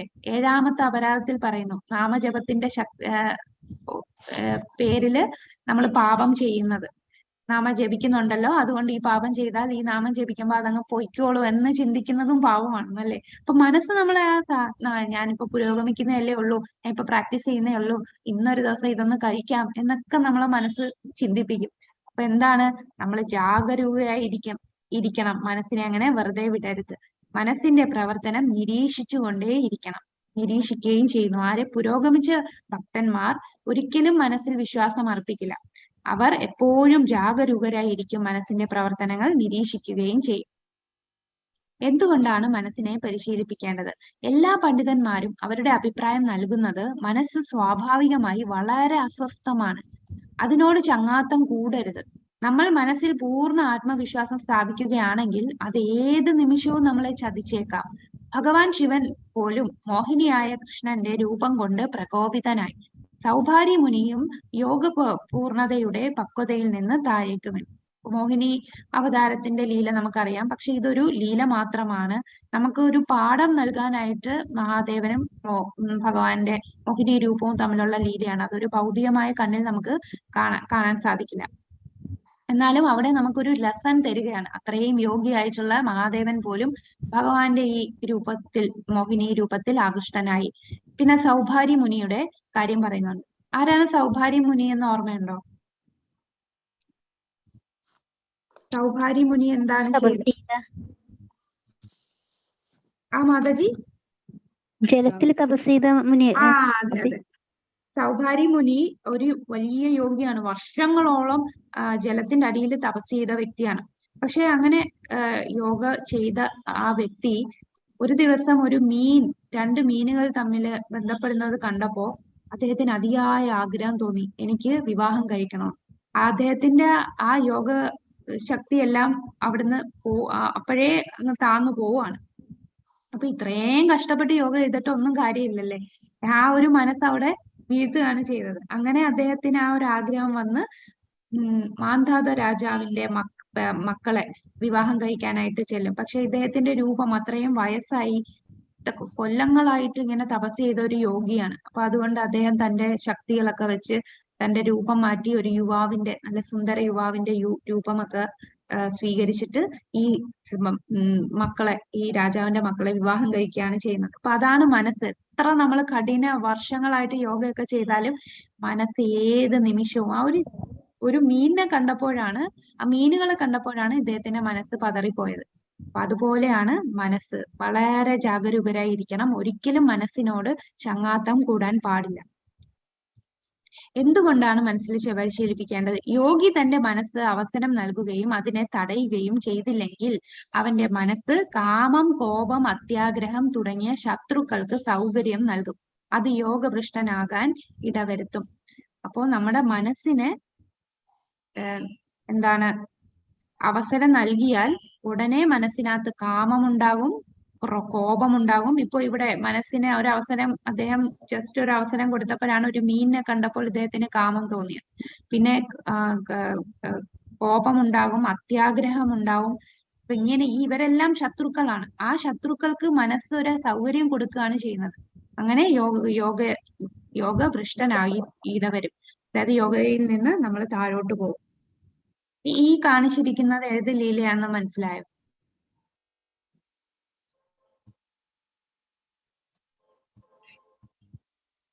ഹരേ കൃഷ്ണ മാതാജി, ചിത്രകേതു രാജാവിന്റെ മകൻ. ഹരിബോൾ. അതെ, കറക്റ്റാണ്. ചിത്രകേതു രാജാവിന്റെ മകനായ ഹർഷ അശോക്. അപ്പൊ ഹർഷ എന്ന് പറഞ്ഞ സന്തോഷം, ഹർഷശോക അല്ല, ഹർഷശോക. ഹർഷ എന്ന് പറഞ്ഞാൽ സന്തോഷം, ശോകം എന്ന് പറഞ്ഞാൽ ദുഃഖം. അപ്പോ ചിത്രകേതു മഹാരാജാവിന് ഒരുപാട് തപസ്യകളും ഒരുപാട് നിഷ്ഠയൊക്കെ ചെയ്ത വ്യക്തിയാണ്. എന്തിനാണ് ഒരു കുട്ടിയെ കിട്ടാനായിട്ട് ഒരുപാട് ഭാര്യമാരുണ്ട്. അതില് ഒരു ഭാര്യയിൽ അദ്ദേഹത്തിന് ഈ കുട്ടി ഉണ്ടാകുന്നു. ആ കുട്ടിയാണ് ഹർഷശോകൻ. അപ്പോ ആ കുട്ടി ഉണ്ടായപ്പോ അദ്ദേഹത്തിന്റെ ശ്രദ്ധ മൊത്തം ആ ഭാര്യയോടായി. അപ്പൊ മറ്റു ഭാര്യമാർക്ക് എന്താണ് അദ്ദേഹത്തിനോട് ആ കൊച്ചിനോടും അസൂയ. ഈ കുട്ടി ഉണ്ടായതിനു ശേഷമാണ് തങ്ങളെ രാജാവ് ശ്രദ്ധിക്കാത്തത് എന്നുള്ള അസൂയ വന്നിട്ട് ഇവരെ ആ കുട്ടിയെ വിഷം കൊടുത്ത് കൊല്ലുകയാണ് ചെയ്യുന്നത്. അങ്ങനെ ഇദ്ദേഹം വർഷങ്ങൾക്ക് ശേഷം കിട്ടിയ ഒരേ ഒരു കുട്ടിയാണ്. ആ കുട്ടി നഷ്ടപ്പെട്ടപ്പോ അദ്ദേഹം കരയുകയാണ്. ആ കുട്ടിയോട് അത്രയും ആസക്തി ഉണ്ടായിരുന്നു അദ്ദേഹത്തിന്. അപ്പൊ നാരദൻ വരുന്നു. നാരദൻ വന്ന് അദ്ദേഹത്തിനെ പറഞ്ഞു കൊടുക്കുന്നു, ഇത് ഒരു ആത്മാവാണ്. അങ്ങനെ ആ കുട്ടിയെ കുറച്ചു നേരത്തേക്ക് ആ കുട്ടിക്ക് ജീവൻ കൊടുക്കുന്നു. അപ്പൊ ആ കുട്ടി ചോദിക്കും, ഏത് അമ്മയെ അച്ഛനാണ് എന്ന് ചോദിക്കും അല്ലെ. ഏത് അമ്മയെ അച്ഛനാണ്? എനിക്ക് ഒരുപാട് അമ്മയും അച്ഛനും ഒരുപാട് ജന്മങ്ങളായിട്ട് വന്നിട്ടുണ്ട്. ചിലപ്പോ അത് പൂച്ചയാകാം, നായ്ക്കളായിട്ടും ഒക്കെ എനിക്ക് വന്നിട്ടുണ്ട്. അതിൽ ഏത് അമ്മയും അച്ഛനാണ് നിങ്ങൾ എന്ന് ചോദിക്കുന്നു. അപ്പൊ നാരദൻ പറയും, നിങ്ങൾ എന്തിലാണോ ആസക്തനാകുന്നത്. അപ്പം ഈ കുട്ടി എന്ന് പറഞ്ഞാൽ കർമ്മത്തിന്റെ അടിസ്ഥാനമായിട്ട് വന്നതാണ്. അപ്പൊ ആ കർമ്മ അടിസ്ഥാനമായിട്ട് വന്ന നമുക്ക് കിട്ടുന്ന ഒന്നിനോടും ആസക്തി ഉണ്ടാവാൻ പാടില്ല. നിങ്ങളത് മനസ്സിലാക്കുന്നില്ല. ഇത് എന്താണ്, ഇതെല്ലാം കർമ്മഫലമായിട്ട് വരുന്നതാണ്. അതാണ് നമ്മളും നമ്മുടെ വീട്ടില് എല്ലാവരുമായിട്ട് ഒരുപാട് ആസക്തി നമുക്കുണ്ട്. ആ ആസക്തിയൊക്കെ നമ്മളെ ആ കടമ എന്ന രീതിയിലും എല്ലാവരും ഭഗവാന്റെ അംശമാണെന്നുള്ള രീതിയിലും നമ്മളുടെ കടമ നിർവഹിച്ച് അതിയായ ആസക്തി ഒന്നിലും വെക്കാൻ പാടില്ല. അപ്പൊ അത് ആ ഒരു പാഠമാണ് ഇവിടെ നാരദമുനി പറഞ്ഞു കൊടുക്കുന്നത്. അപ്പോ നമ്മുടെ മനസ്സിനെ അവസരം കൊടുത്താൽ ഇതുപോലെ അത്യാഗ്രഹം, ആസക്തിയൊക്കെ ഭൗതിക കാര്യങ്ങളിൽ ഉണ്ടാകും. കാമം, കോപം, അഹങ്കാരം, അത്യാഗ്രഹം, വിലാപം, മിഥ്യ, ഭയം എന്നിവയുടെ മൂല കാരണം മനസ്സാണ്. സംയോജിതമായി ഇവ ഫലവത്തായ പ്രവർത്തനത്തിനുള്ള അടിമയാണ്. കൃഷ്ണാബോധമുള്ള ഒരു മനുഷ്യൻ മനസ്സിൽ വിശ്വാസം അർപ്പിക്കേണ്ടതില്ല. അപ്പോ നമ്മള് മനസ്സിൽ ഒരിക്കലും വിശ്വാസം അർപ്പിക്കാൻ പാടില്ല. ഈ മനസ്സെന്ന് പറയുന്നത് ഒരു വേശ്യ സ്ത്രീക്ക് ഉപമിക്കും. അവര് നമ്മളുടെ വേശ്യസ്ത്രീ എന്ന് പറഞ്ഞാൽ പല പല ബന്ധങ്ങൾ കാണും, പല പുരുഷന്മാരുമായിട്ട്. ചിലപ്പോൾ ഭർത്താവിനെ വരെ അവർ കൊല്ലും, മക്കളെ വരെ കൊല്ലും. അങ്ങനെയുള്ള സ്ത്രീകളുണ്ട്. അങ്ങനെയാണ് നമ്മുടെ മനസ്സ്. നമ്മൾ ഏത് രീതിയിൽ നമ്മളെ ഈ കാമം, ക്രോധം, അഹങ്കാരം ഇതെല്ലാം വന്ന് നമ്മളെ നശിപ്പിക്കും. അതുപോലെയാണ് നമ്മുടെ മനസ്സ്. അപ്പൊ നമ്മൾ എന്ത് ചെയ്യണം? നമ്മുടെ നാമം ജപിച്ച് മനസ്സിനെ നിയന്ത്രിക്കണം. നമ്മളെ മനസ്സ് ഒരിക്കലും മറ്റുള്ള ഭൗതിക ആഗ്രഹങ്ങളിൽ പെടാതെ ഇരിക്കാൻ നമ്മൾ മനസ്സിനെ നിയന്ത്രിക്കണം. അങ്ങനെ 24 മണിക്കൂറും നമ്മുടെ ചിന്ത എന്തിലായിരിക്കണം? ഭഗവാനെ കുറിച്ചായിരിക്കണം, ഭഗവത് സേവനത്തെ കുറിച്ചായിരിക്കണം. അപ്പോ വൈദ്യ സാധനാ ഭക്തി നമ്മുടെ ഈ മനസ്സിനെ നിയന്ത്രിക്കാൻ ചില ചിട്ടകളും എല്ലാം നമുക്ക് തന്നിരിക്കുകയാണ്. അപ്പൊ ചിട്ടകളെല്ലാം നല്ലതാണ്. ഇല്ലാന്നുണ്ടെങ്കിൽ എന്താ, ഈ ചിട്ടകൾ ഇല്ലാന്നുണ്ടെങ്കിൽ നമ്മളൊരു സ്കൂളിൽ പോകുമ്പോൾ കുറച്ച് സ്ട്രിക്റ്റും ഡിസിപ്ലിൻഡും ആയിട്ടുള്ള സ്കൂൾ ആണെങ്കിൽ മാത്രമേ കുട്ടിക്ക് നല്ല രീതിയിൽ അവിടെ പഠിച്ചിറങ്ങാൻ പറ്റൂ. ഇല്ലെങ്കിൽ കുട്ടിയുടെ സ്വഭാവത്തിനെല്ലാം കൂട്ടുകെട്ടുകളും ഒക്കെ മാറി വഴിതെറ്റിപ്പോകും. അതുകൊണ്ടാണ് ഈ ചിട്ടകളും നിയമങ്ങളും എല്ലാം വെച്ചിരിക്കുന്നത്. നിയമങ്ങളോടും ചിട്ടകളോടും നമ്മളുടെ കടമ ഇതെല്ലാം നല്ലതാണ്. അങ്ങനെ ചെയ്യുന്ന യമനിയമങ്ങൾ പാലിച്ച് സാധന ചെയ്യുന്നതാണ് വൈദ്യ സാധനാ ഭക്തി. ഇനി രാഗാനുഗ സാധനാ ഭക്തി എന്താണ് നമ്മൾ പറഞ്ഞത്? രാഗാത്മിക ഭക്തരുടെ മാർഗം, അവരുടെ പാത പിന്തുടരുന്നതാണ് രാഗാനുഗ ഭക്തി. അപ്പൊ ഈ രാഗാനുഗ ഭക്തി ഉണ്ടാവുമ്പോൾ നമ്മളിൽ സ്വാഭാവികമായിട്ടും സ്നേഹം ഉണ്ടാവും ഭഗവാനോട്. ഭക്തി ചെയ്യാനായിട്ട് നമ്മൾ ഇത് ചെയ്യണമല്ലോ എന്ന നിർദ്ദേശം കൊണ്ട് ചെയ്യുന്നതല്ല. നമ്മൾക്കിപ്പോ പ്രേമമൊന്നും ഇല്ലാതെ ചെയ്യണം എന്ന നിർദ്ദേശം കൊണ്ട് ചെയ്യുന്നതാണ് വൈദി. പക്ഷെ രാഗാനുഗ ഭക്തിയിൽ ഒരു അമ്മയ്ക്ക് കുഞ്ഞിനോടുള്ള സ്വാഭാവിക സ്നേഹം പോലെ സ്വാഭാവികമായിട്ടും ഉണ്ടാകുന്ന ഭക്തിയാണ്. അങ്ങനെയുള്ള ഭാവങ്ങൾ ഉയരും, ഭഗവാനിലേക്ക് ഉണ്ടാകുന്നതാണ്. അങ്ങനെ സ്വാഭാവികമായിട്ട് ഭഗവാനിലേക്കുള്ള ഭക്തി ഭാവന ഉണ്ടാകുന്നതാണ് രാഗാനുഗ ഭക്തി. അവരാരുടെ പാതയാണ് പിന്തുടരുന്നത്? രാഗാത്മിക ഭക്തരുടെ പാത പിന്തുടരുന്നതാണ്. അപ്പൊ വൈദ്യ സാധന ഭക്തിക്ക് ഉദാഹരണമായിട്ട് നമ്മൾ 16 മാല ജപിക്കുന്നു, രാവിലെ മംഗലാരതി തൊഴുന്നു. അപ്പൊ ആത്മീയ ലോകത്തിലും ഇതെല്ലാം നമ്മൾ ചെയ്യുന്നുണ്ട്. പക്ഷെ ഗുണനിലവാരത്തിൽ കുറച്ചുകൂടെ മാറ്റമുണ്ട് എന്നാണ് പറയുന്നത്. ഇനി ശ്രവണത്തിന്റെയും സ്മരണയുടെയും ഘട്ടങ്ങൾ. ശ്രവണം തന്നെ പല ഘട്ടങ്ങളിലേക്ക് വരുന്നുണ്ട്. ശ്രവണദാസ എന്ന് പറഞ്ഞാൽ നമ്മൾ ഭഗവാന്റെ കുറിച്ചുള്ള കഥകൾ കേൾക്കാനും ഭഗവാന്റെ ലീലകളൊക്കെ കേൾക്കാനുമുള്ള ആഗ്രഹമാണ് ശ്രവണദാസ എന്ന് പറയുന്നത്. ഇനി അടുത്ത ഘട്ടം എന്താണ്? ഇനി അടുത്തത് വാരണദാസ. വാരണദാസ എന്ന് പറഞ്ഞാൽ ഈ ഘട്ടത്തിൽ എത്തുമ്പോൾ നമുക്ക് എന്തൊക്കെ കേട്ടോ അതൊക്കെ നമ്മൾ സ്വീകരിച്ച് നമുക്ക് അതിൽ കൂടുതൽ താല്പര്യം വന്ന് നമ്മൾ അത് ജീവിതത്തിൽ പ്രാവർത്തികമാക്കാനായിട്ട് നോക്കും. നമ്മൾ ഇത് കേട്ട കൃഷ്ണകഥ ശ്രവണത്തിലൂടെ ഒരുപാട് അടുപ്പമുണ്ടായി. നമുക്ക് അതിൽ നിന്ന് കിട്ടിയ പാഠങ്ങളൊക്കെ നമ്മൾ ജീവിതത്തിൽ പ്രാവർത്തികമാക്കുന്ന ആ ഒരു ഘട്ടത്തിലേക്ക് വരുന്നതാണ് വാരണദാസ. അപ്പൊ ഈ വാരണദാസയില് കൂടുതൽ അടുപ്പമായിരിക്കും ഭഗവാനെ കുറിച്ച് കേൾക്കാൻ. ആദ്യത്തെ ശ്രവണദാസയില് നമുക്ക് താല്പര്യം ഇല്ലെങ്കിലും നമ്മൾ കേൾക്കും. കാരണം ഗുരു പറഞ്ഞിട്ടുണ്ട് എല്ലാ ദിവസവും ഭാഗവതം കേൾക്കണം എന്ന് പറഞ്ഞതുകൊണ്ട് നമ്മൾ കേൾക്കണം. നമുക്കൊന്നും മനസ്സിലായില്ലേ നമ്മൾ കേൾക്കണം. എന്താന്ന് അറിയില്ല എന്നുണ്ടെങ്കിലും നിരന്തരം നമ്മൾ ഭഗവാനെ കുറിച്ച് കേൾക്കണം. അതാണ് ശ്രവണദാസ. വാരണദാസ എന്ന് പറഞ്ഞാൽ നമുക്ക് ഇഷ്ടത്തോടു കൂടി കൂടുതൽ സ്വീകരിക്കും ഈ കഥകളെല്ലാം കേൾക്കാനും ആ ശ്രവണത്തിനോട് അടുപ്പം തോന്നും. ഇനി സ്മരണ അവസ്ഥ എന്ന് പറഞ്ഞാൽ ഈ കേട്ട കാര്യങ്ങളെല്ലാം ഓർക്കാൻ തുടങ്ങും, ഭഗവാനെ കുറിച്ച് ചിന്തിക്കാൻ തുടങ്ങും, ഭഗവാനെ ധ്യാനിക്കാൻ തുടങ്ങും. അപ്പൊ ആ ഒരു നല്ല നമ്മൾ ആത്മാവിലോട് ചേർത്ത് ചുമ്മാ ഇരിക്കുമ്പോഴും ഭഗവാന്റെ ലീലകളൊക്കെ ചിന്തിക്കുന്ന ആ ഒരു അവസ്ഥയാണ് സ്മരണാവസ്ഥ. അനുസ്മൃതി, നിരന്തരമായ ധ്യാനം.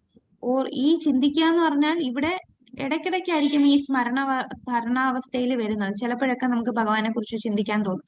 അനുസ്മൃതി എന്ന് പറഞ്ഞാൽ നിരന്തരമായിട്ട് തടസ്സമില്ലാതെ ഏകാഗ്രമായിട്ടുള്ള സ്മരണയാണ്. ഇനി സ്മരണദാസ, ഇത് സ്മരണാവസ്ഥ, ഇത് സ്മരണദാസ, ഇത് സമാധി. തടസ്സമില്ലാത്തതും നിർത്താത്തതുമായ അനുസ്മൃതി. ഈ അനുസ്മൃതി പക്വമായി വരുന്ന അവസ്ഥയാണ് സ്മരണദാസ. സമാധിയിലിരിക്കുകയാണ്, 24 മണിക്കൂറും സമാധിസ്ഥനായിട്ട് ഭഗവാനെ സ്മരിച്ചുകൊണ്ടിരിക്കുന്നത്. സമ്പത്തിദാസ, ജീവിതത്തിന്റെ പൂർണ്ണതയിലെത്തുന്നു. അപ്പൊ സമ്പത്തിദാസത്തില് നമ്മളും ഭഗവാനും തമ്മിലുള്ള സംബന്ധം എന്താണെന്ന് മനസ്സിലായി അത് പൂർണ്ണതയിലെത്തുകയാണ്. ആത്മാവിന്റെ സ്ഥാനം എന്താണ്? ആത്മാവ് ഭഗവത് ധാമത്തിൽ ഭഗവാനുമായിട്ടുള്ള ബന്ധം എന്താണ്? ഈ 5 രസത്തിൽ ഏതോ ഒരു ബന്ധത്തിലാണ് നമ്മുടെ ആത്മാവ് ഇരിക്കുന്നത്. അത് മനസ്സിലാകുന്ന അവസ്ഥയാണ് സമ്പത്തിദാസ. അപ്പൊ ഈ സമ്പത്തിദാസ എത്തുന്നത് എവിടെ നിന്നാണ്? ശ്രവണത്തിൽ നിന്നാണ്. തുടക്കം ശ്രവണം, അവിടെ നിന്നാണ് ഇവിടം വരെ നമ്മൾ എത്തിയത്, സമ്പത്തിദാസ. അപ്പൊ അതുകൊണ്ടാണ് പറയുന്നത് നമ്മൾ ശ്രവണം, കീർത്തനം അതിൽ ശ്രവിക്കുക, എപ്പോഴും ഭഗവാനെ കുറിച്ച് കേൾക്കുക. നമുക്ക് മനസ്സിലായില്ലെങ്കിലും നമ്മളൊന്ന് കേൾക്കാൻ ശ്രമിക്കുക. അങ്ങനെ കേട്ടിട്ടാണ് നമ്മള് എന്താണ് അവസാനത്തെ സമ്പത്തിദാസയിലേക്ക് എത്തുക. ഇനി 5 പ്രധാനപ്പെട്ട ബന്ധങ്ങൾ നമ്മൾ പറഞ്ഞു. ഏതൊക്കെയാണ്? ശാന്തരസം. ശാന്തരസത്തിന്റെ ഉദാഹരണമാണ് ഭഗവാന്റെ ഓടക്കുഴൽ, പശുക്കൾ, പൂക്കൾ, ഇതെല്ലാം ശാന്തരസം. ദാസ്യരസം. ദാസ്യരസത്തിന്റെ ഉദാഹരണം ചിത്രക, പത്രക, രക്തക. ഇവര് 3 പേരും ശരിക്കും ഗോലോകത്ത് ഭഗവാന്റെ ദാസ്യരസത്തില് സേവ ചെയ്യുന്ന ഗോപന്മാരാണ്. ചിത്രക, പത്രക, രക്തക, ഭഗവാനെ ദാസ്യരസത്തിൽ സേവ ചെയ്യുന്ന ഗോപന്മാർ. സാഖ്യരസം, കൃഷ്ണന്റെ സൗഹൃദത്തോടുകൂടി സേവനം ചെയ്യുന്നതാണ്. ബലദേവ, ശ്രീധാമ, സുധാമ എന്നിവരെ പോലുള്ള സുഹൃത്തായിട്ടാണ് ഭഗവാന് സേവനം ചെയ്യുന്നത്. വാത്സല്യഭാവം, രക്ഷകർത്തൃത്വം, അതൊക്കെയാണ് നന്ദമഹാരാജാവ്, യശോദാമയെ പോലെ ആകുക. ഇനി മാധുര്യം, ദാമ്പത്യ സ്നേഹം, ശ്രീമതി രാധാറാണി, പിന്നെ മറ്റു ഗോപി സ്ത്രീ സുഹൃത്തുക്കൾ, സേവിക്കുന്ന മഞ്ചരികൾ, അഷ്ടസഖികൾ, ഇവരെല്ലാരും മാധുര്യ രസത്തിലാണ് വരുന്നത്. ഇനി നമ്മൾ വൃന്ദാവനത്തിൽ താമസിക്കുന്ന കാര്യം പറഞ്ഞു. അപ്പൊ വൃന്ദാവനത്തിൽ താമസിക്കുക എന്ന് പറഞ്ഞാൽ ശരിക്കും എന്താണ്? നമ്മൾക്ക് അവിടെ താമസിക്കാൻ പറ്റുമോ? നമ്മളെ ധാമത്തിൽ ശരിക്കും പോകുന്നതിന് മുമ്പ് ഗുരുവിന്റെ അനുമതി വേണം. ഒരു തെറ്റും ചെയ്യാതെ എനിക്ക് ധാമില് സേവനം ചെയ്യാൻ കഴിയണം എന്നുള്ള. ധാമം ശരിക്കും ഭഗവാന്റെ ശരീരമാണ്. നമ്മള് ഒറ്റയ്ക്കിരുന്നല്ല, എല്ലാ ഭക്തരുമായിട്ട് ചേർന്ന് വേണം ഭജന ചെയ്യാൻ. ഇത് നമ്മുടെ ഭരതരാജാവിന്റെ കാര്യം കഴിഞ്ഞ ദിവസം പറഞ്ഞു. ഭരതരാജാവ് ഭാവഭക്തിയിൽ എത്തിയ വ്യക്തിയാണ്. എന്നിട്ടാണ് ഒരു മാനിനോട് ആസക്തി വന്നത്. അദ്ദേഹത്തിന് അവിടെ പറ്റിയ പ്രശ്നം എന്താണെന്നറിയാമോ? അദ്ദേഹം അവിടെ ഒറ്റയ്ക്ക് പോയിട്ടാണ് ഈ തപസ്സിന് പോയത്. തപസ് ചെയ്യാനും അവിടെ ആ കൂടെ ഇരുന്നുള്ള ആ ഭക്ത സംഘം ഇരുന്നില്ല. ഒറ്റയ്ക്ക് പോയത് കൊണ്ട് ആ ഭജന, അതാണ് നമ്മൾ ധാമിലൊക്കെ പോകുമ്പോൾ ഭജനയ്ക്ക് ഭക്തരുമായിട്ട് ഒന്നിച്ചു വേണം പോകാൻ. അല്ലാതെ നമ്മള് വീട്ടിൽ ടൂർ പോകുന്ന പോലെ നമ്മൾ ഒറ്റയ്ക്കൊക്കെ പോവുകയോ അല്ലെങ്കിൽ ഭൗതികമായിട്ടുള്ള ആൾക്കാരുടെ കൂടെ പോയാൽ നമുക്ക് ധാമിനെ കുറിച്ച് മനസ്സിലാക്കാൻ സാധിക്കില്ല. നമ്മൾ ധാമിൽ ഒരുപാട് അപരാധം ചെയ്യും. അതുകൊണ്ട് ഗുരുവിന്റെ നിർദ്ദേശപ്രകാരം തെറ്റ് ചെയ്യാതെ സേവനം ചെയ്യാനായിട്ട് നമ്മൾ ഗുരുവിന്റെ അനുമതി വാങ്ങിക്കണം. കൂടാതെ ഭക്തസംഘവുമായിട്ട് ചേർന്ന് വേണം പോകാനായിട്ട്. അങ്ങനെ ഭഗവത് ഭക്തരുടെ കാൽപാദം അവിടെ പിന്തുടരണം. ഇത് നമുക്കറിയാം. ഇസ്കോൺ രാധാകൃഷ്ണ ക്ഷേത്രമാണ് ഇവിടെ ഇസ്കോണിലുള്ള ഇസ്കോൺ വൃന്ദാവൻ ക്ഷേത്രമാണ് കാണിച്ചിരിക്കുന്നത്. അപ്പം നമ്മള് ഇവിടെ വ്രജത്തിൽ താമസിക്കുക എന്ന് പറഞ്ഞാൽ എങ്ങനെയാണ്? അവിടെ നമ്മൾ ശരിക്കും അവിടെ പോയി താമസിക്കേണ്ട, നമ്മുടെ മനസ്സിലാണ് ഭഗവാന്റെ താമസിക്കേണ്ടത്. ഭഗവാനെ, അതായത് നമ്മൾ എവിടെ നിൽക്കുന്നോ അവിടെയാണ് വൃന്ദാവനമായിട്ട് കാണേണ്ടത്. അപ്പൊ വ്രജത്തില് വളരെ ഉയർന്ന ഭക്തരാണ് താമസിക്കുന്നത്. നമുക്കൊന്നും അവിടെ പോയി നിൽക്കാനുള്ള യോഗ്യതയില്ല. കാരണം നമ്മൾ ഒരുപാട് അപരാധം ചെയ്യും, ധാമ അപരാധം ചെയ്യും, വൈഷ്ണവ അപരാധം ഒക്കെ നമ്മൾ ചെയ്തു പോകും. അതുകൊണ്ട് വളരെ ഉയർന്ന ഭക്തന്മാര് അവിടെ പോയി താമസിച്ച് അവർക്ക് ഭഗവാനെ കുറിച്ച് ചിന്തിക്കാം. അവിടെ നിന്നിട്ട് എന്താണ് ചെയ്യേണ്ടത്? നമ്മൾ ചുമ്മാ ഒറ്റയ്ക്ക് നിൽക്കുകയാണോ? അല്ല, ഭക്തരുമായിട്ട് സംഘം ചേരുക, ഉയർന്ന ഭക്തരുടെ കാൽപാദം, ഇപ്പോ രാഗാത്മിക ഭക്തരുടെയൊക്കെ കാൽപാദം പിന്തുടരുക. അങ്ങനെ ഭഗവാന്റെ സ്മരണയിൽ ഏർപ്പെട്ടുകൊണ്ടിരിക്കുക. വ്രജത്തിൽ പോയിട്ട് നിരന്തരം ഭഗവാന്റെ സ്മരണയിൽ ഏർപ്പെട്ടുകൊണ്ടിരിക്കുക. അങ്ങനെ ഭഗവാന്റെ അതിയായ ഈ ഭക്തരുടെ മാർഗനിർദ്ദേശ പ്രകാരം ഭഗവാനെ സേവ ചെയ്യുക. ശുദ്ധമായിട്ടുള്ള പ്രേമത്തോടെയുള്ള ആ സേവ, തീവ്രമായിട്ടുള്ള സേവനം ചെയ്യുക. ഇപ്പൊ വ്രജത്തിൽ ആരാണ് താമസിക്കേണ്ടത്? ഉയർന്ന ഭക്തന്മാർക്ക് മാത്രമേ താമസിക്കാനുള്ള അർഹതയുള്ളൂ. അവിടെ നിന്ന് എന്ത് ചെയ്യണം? ഭക്തന്മാരുടെ കാൽപ്പാടുകൾ പിന്തുടർന്ന് അവരുടെ മാർഗനിർദ്ദേശ പ്രകാരം ഭഗവാനെ സ്മരണയിൽ ഏർപ്പെടുക. അങ്ങനെ ഭഗവാന്റെ ലീലകളിൽ പ്രവേശിക്കുക. ഭഗവാന്റെ ലീലകൾ, ഈ സ്വാഭാവിക ഉയർന്ന ഭക്തർ, ആസക്തി, ഭാവ, പ്രേമ, ഈ ഭക്തിയിലൊക്കെ വരുമ്പോ നമുക്ക് സ്വാഭാവികമായിട്ട് ഭഗവാന്റെ ലീലകളെല്ലാം നമുക്ക് കാണാൻ സാധിക്കും, അതിൽ പ്രവേശിക്കാൻ സാധിക്കും. നമ്മൾ പല ഭക്തി സദാചാർ ക്ലാസ്സില് പല ആചാര്യന്മാരുടെ ലീലകൾ കണ്ടു. ശ്യാമാനന്ദ പണ്ഡിറ്റ്, നരോത്തം ദാസ് ഠാക്കൂർ, അവരൊക്കെ ആ ലീലകളിൽ ഇടയ്ക്ക് സ്വപ്നം പോകുന്നുണ്ട് അല്ലെ?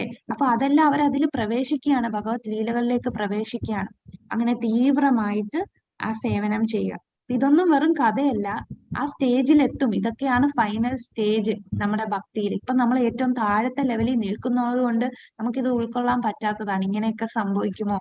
കാരണം ഒരുപാട് ഭൗതികമായിട്ടുള്ള അഴുക്കുകൾ അടിഞ്ഞുകൂടിയിരിക്കുകയാണ് നമ്മുടെ മനസ്സിൽ. അതുകൊണ്ട് ഇതൊക്കെ നമുക്ക് ഉൾക്കൊള്ളാനുള്ള പ്രയാസം വരും. എന്നാൽ ശുദ്ധമായി നമ്മളെ നാമജപം, അപരാധം കുറച്ച് ശ്രദ്ധയോടെ നാമം ജപിക്കുമ്പോൾ നമുക്കിതെല്ലാം സ്വാഭാവികമായിട്ട് വന്നു. ഇതെല്ലാം സ്റ്റേജസ് ആണ്. നമ്മൾ അങ്ങനെ നാമം ജപിച്ച് വേണം നമ്മൾ ആ ഓരോ ലെവലിലേക്ക് ഉയരാനായിട്ട്. അപ്പൊ എങ്ങനെ സേവിക്കാം? വികാരത്തോടെ നേരിട്ടുള്ള ഭഗവത് വൈഷ്ണവന്റെ, ഗുരുവിന്റെ, കൃഷ്ണന്റെ കാൽപ്പാടുകൾ പിന്തുടരുക. മാർഗനിർദ്ദേശപ്രകാരം സേവനത്തിൽ ഏർപ്പെടുക. ആത്മീയാചാരങ്ങൾ ഭഗവാനെ തിരിച്ചറിയുന്നു. ഒരാൾ സിദ്ധപുരുഷനോ അല്ലെങ്കിൽ ആത്മീയമായി തികഞ്ഞ ആത്മ. അപ്പൊ നമ്മൾ ഇങ്ങനെ സേവ ചെയ്ത് നമ്മൾ പിന്നെ മനസ്സിലാക്കും ഗോലോകത്ത് നമ്മൾ ആരായിരുന്നു, നമ്മൾ ഏത് ഭാവത്തിലാണ് സേവ ചെയ്യുന്നത്. ഈ 5 രസത്തിൽ ഏതോ ഒന്നാണ്. അപ്പോ നമ്മൾ ആ രീതിയിലായിരിക്കും ഭഗവാനെ സേവനം ചെയ്യുന്നത്. നമ്മളുടെ യഥാർത്ഥ സത്ത നമ്മൾ മനസ്സിലാക്കും. അപ്പോ ഇതെല്ലാത്തിന്റെയും സാരാംശം എന്താണ് ഈ ശ്ലോകത്തിൽ പറയുന്നത്? മന്ത്രജപവും സ്മരണയും, ഭഗവാന്റെ നാമരൂപ ചരിതം 24 മണിക്കൂറും അതേക്കുറിച്ച് സ്മരിക്കുക, കീർത്തിക്കുക. നിർദ്ദിഷ്ട വ്രജവാസികളെ പിന്തുടരുക, വ്രജത്തിൽ ജീവിക്കുക. നാവും മനസ്സും ആകർഷിക്കുന്നു, അരുചി നമുക്ക് ലഭിക്കുന്നു. ഇതാണ് നമ്മുടെ ഈ ശ്ലോകത്തിന്റെ സത്ത. നാമരൂപ ചരിത ആദികൾ നിരന്തരം 24 മണിക്കൂറും നമ്മൾ കീർത്തിക്കുകയും സ്മരിക്കുകയും ചെയ്യുക, മനസ്സിനെ അതിലേക്ക് ആകർഷിക്കുക. എന്നിട്ട് ആരെ പിന്തുടരണം? വ്രജവാസികളുടെ കാൽപ്പാടുകൾ പിന്തുടരുക, വ്രജത്തിൽ താമസിക്കുക, അങ്ങനെ സദാസമയം ഭഗവാന് സേവനം ചെയ്യുക. ഇതാണ് ഈ ശ്ലോകത്തിന്റെ സാരാംശം. ഓക്കെ, നമുക്കിപ്പോ ചോദ്യത്തിലേക്ക് കടക്കാം. എല്ലാ ഉപദേശങ്ങളുടെ സാരാംശം എന്താണ്? എന്താണ് സാരാംശം? പറഞ്ഞതേ ഉള്ളൂ. ഹരേ കൃഷ്ണ. ഈ ശ്ലോകത്തിന്റെ ആ ഭാവം മന്ത്രജപവും സ്മരണയും. ആ എപ്പോഴൊക്കെയാണ് മന്ത്രജപവും സ്മരണയും ചെയ്യേണ്ടത്? 24 hours. 24 hours നമ്മൾ ചെയ്യണം അല്ലെ? ഈ ശ്ലോകത്തിന്റെ വിവർത്തനത്തിൽ പറഞ്ഞത് തന്നെ നമ്മളെ ഭഗവാന്റെ നാമരൂപ ചരിതാദികളെല്ലാം 24 മണിക്കൂറും കീർത്തിക്കുകയും മനസ്സിൽ സ്മരിക്കും. അപ്പൊ മനസ്സിനെ നിയന്ത്രിച്ചാലേ സ്മരണ നടക്കുള്ളൂ. എന്നിട്ട് എന്താണ്? പിന്നെ ഒരു കാര്യം കൂടെ പറഞ്ഞു, ഭഗവാന്റെ ഭക്തരുടെ കാൽപാദം പിന്തുടരുക, പിന്നെ ഭക്തരുടെ നിർദ്ദേശപ്രകാരം നമ്മൾ ഭക്തിയുത സേവനം ചെയ്യുക. അപ്പൊ ഇതാണ് എല്ലാ ഉപദേശങ്ങളുടെയും സാരാംശം. ശാന്തരസ, ദാസ്യരസ, സാഖ്യരസ എന്നീ 3 തികഞ്ഞ ഭക്തരുടെ ഉദാഹരണങ്ങൾ പട്ടികപ്പെടുത്തുക. ശാന്തരസത്തിന് 3 ഉദാഹരണങ്ങൾ ഏതൊക്കെയാണ്? ഓടക്കുഴല്, പശുക്കൾ, ഒന്നൂടെ പൂക്കൾ, ഭഗവാൻ അർപ്പിച്ച പൂക്കൾ, ഭഗവാന്റെ ശരീരത്തുള്ള ആഭരണങ്ങൾ, ഇതെല്ലാം ശാന്തരസത്തില് സേവ. അപ്പൊ ശാന്തരസത്തില് ഇതൊന്നും വസ്തുക്കളല്ല. ഗോലോക വൃന്ദാവനത്തിന് ഇതെല്ലാം ബോധമുണ്ട്, ഇതിനെല്ലാം ജീവനുള്ളതാണ് ഇതെല്ലാം. ഇനി ദാസ്യരസം. ചിത്രക, പത്രക, രക്തക. ഇവിടെ നമ്മൾ കണ്ടു ചിത്രക, പത്രക. ഇവിടെ ചിത്രക, പത്രക, രക്തക, ഇവരെല്ലാം ദാസ്യരസം. ഇനി സഖ്യരസം.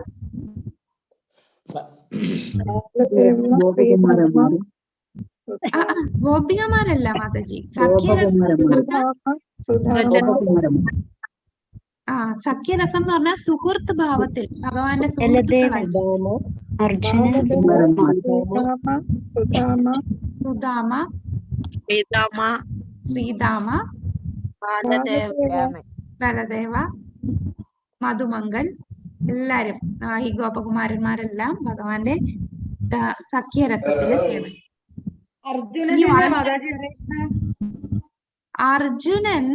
അർജുനൻ പക്ഷെ ഗോലോകത്തില്ല മാതാജി. ഇത് ഗോലോക വൃന്ദാവനത്തില് അർജുനൻ വരുന്നത് ഇതിന്റെ താഴെയുള്ള ഇപ്പം മധുര അല്ലെങ്കിൽ പിന്നെ ദ്വാരക, അവിടൊക്കെ വരുമ്പോ അർജുനൻ അവിടെ വരുന്നതായിട്ടുള്ള. ഗോലോകത്ത് അർജുനൻ കയറിയിട്ടില്ല. അർജുനൻ എന്ന് പറഞ്ഞാൽ ശരിക്കും വിശാഖ സഖിയാണ് അർജുനനായിട്ട് വന്നത്. ഇപ്പൊ വിശാഖ സഖി അവിടെ മാധുര്യ രസത്തിൽ സേവ ചെയ്തുകൊണ്ടിരിക്കുകയാണ്. വിശാഖ സഖിയുടെ എക്സ്പാൻഷൻ ആണ് അർജുനൻ എന്ന് പറയുന്നത്. ഹരേ കൃഷ്ണ. മാതാജി, സുദാമ എന്ന് പറയുന്നത് നമ്മുടെ സുദാമ എന്ന് പറയുന്നത് നമ്മുടെ രാധാറാണിയുടെ സുദാമയല്ല. മധുരയിൽ വന്ന ഭഗവാനെ കണ്ട സുദാമയല്ല. ഇവിടെ രജത്തിലുള്ള ഗോലോക വൃന്ദാവനത്തിലെ രജത്തിലുള്ള.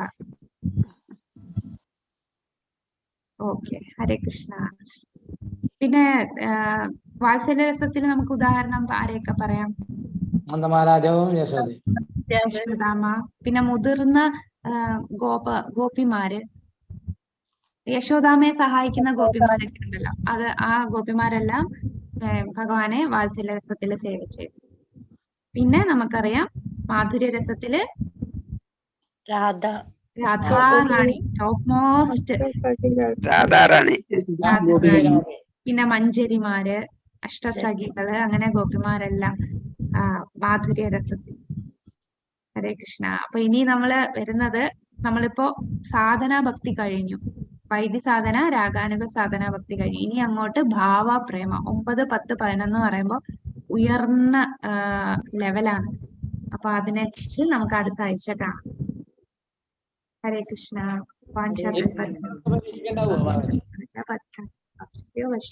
ഹരേ കൃഷ്ണ മാതാജി. ഹരേ കൃഷ്ണ മാതാജി. ഹരേ കൃഷ്ണ മാതാജി. ഹരേ കൃഷ്ണ മാതാജി. അനന്ത കോടി വൈഷ്ണവ വൃന്ദ की जय, श्रील प्रभुपाद की जय. हरे कृष्ण माताजी. थैंक यू माताजी. हरे कृष्ण. हरे कृष्ण माताजी.